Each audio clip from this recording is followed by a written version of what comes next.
how to have an outer body experience. Now,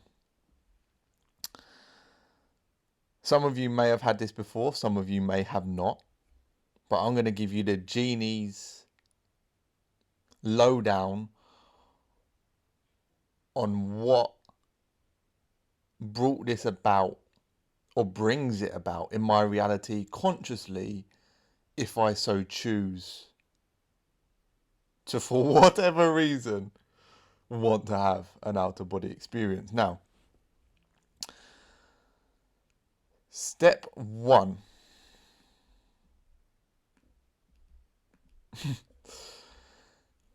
Remember, this is just my technique and you need not follow it.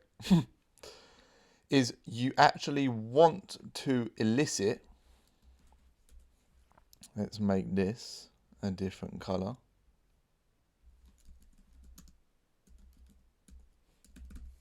Sleep paralysis. Now, a lot of people, especially in the quote unquote spiritual community, will say that this is some demon trying to infiltrate you. But once you transcend fear, you don't give a fuck.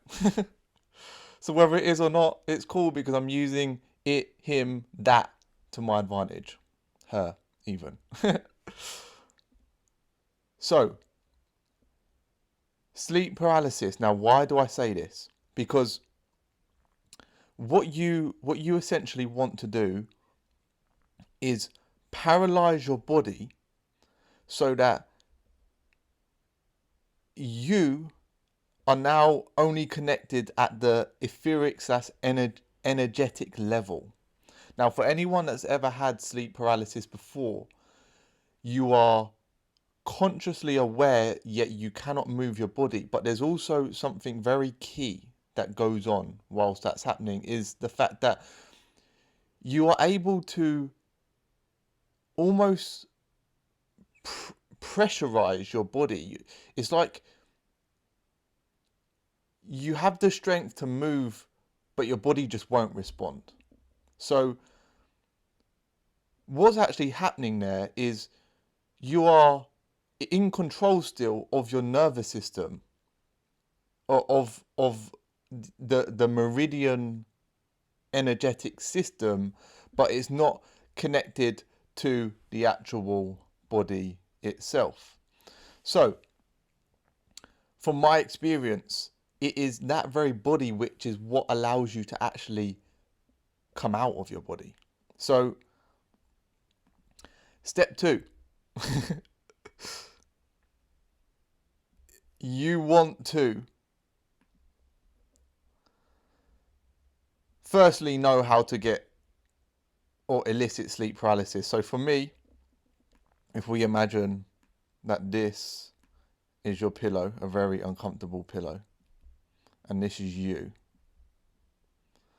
your arms will just be kind of folded there and your legs out and you're on your bed. You want to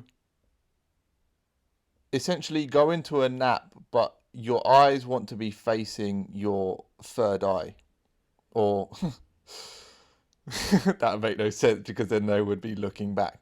But you want to place your consciousness right in your pineal gland. And what usually happens, at least in my experience, is you go into some sort of dreamlike state where you're like consciously aware that you're dreaming, but at the same time you're half asleep and you don't really know what's going on. And then what seems to happen is just randomly you wake up, but now you've awoke with conscious awareness that you was dreaming. So you've gone to open your eyes and move, but the body and brain are still in the dream state. And if you know anything about REM sleep, you know that your brain purposely paralyzes you in REM sleep so that when you're sleeping, you don't start actually running when you're running in a dream, for example. So Now you're lying there and you're paralyzed, right? You can't move.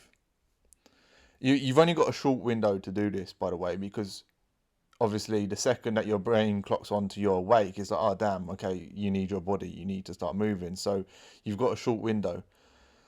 If you, whilst you're paralyzed, literally try and force yourself to move, what happens is that you create this like energetic tension, and it feels like your body's like going on fire and everything's about to break and crumble, and you don't want that.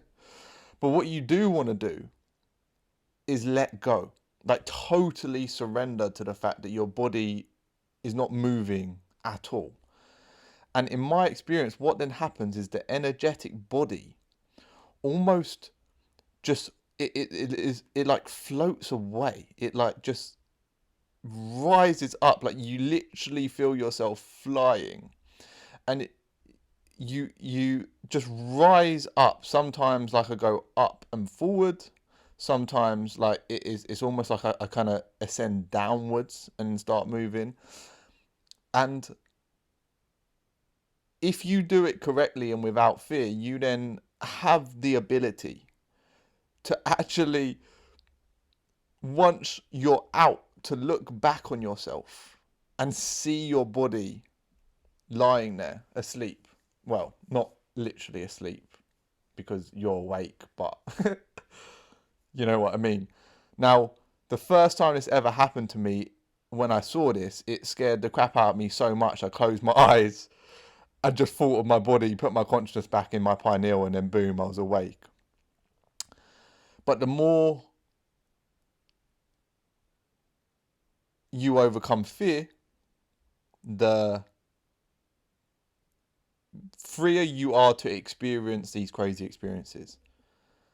Now, it's important to note that once you're out your body, your imagination / intention manifests instantly. So that in itself is a whole different spectrum, which I'm not even going to get into here because it will make the video way too long. And as you've probably already seen in the disclaimer come up in this video, if you have any hesitation at all with this, don't try it. It's like, it's not worth it. But for those of you who want to know the technique, at least from someone who's tried and done it a few times themselves, this is the way I do it. So what happens from here on out when you're now here, bodiless, floating? And when I say floating, you actually have the ability to like float through walls and stuff. Like it's mental. You then can, I mean, the possibilities are endless. But I think technique-wise, I've pretty much covered it. So that is how you have an out-of-body experience.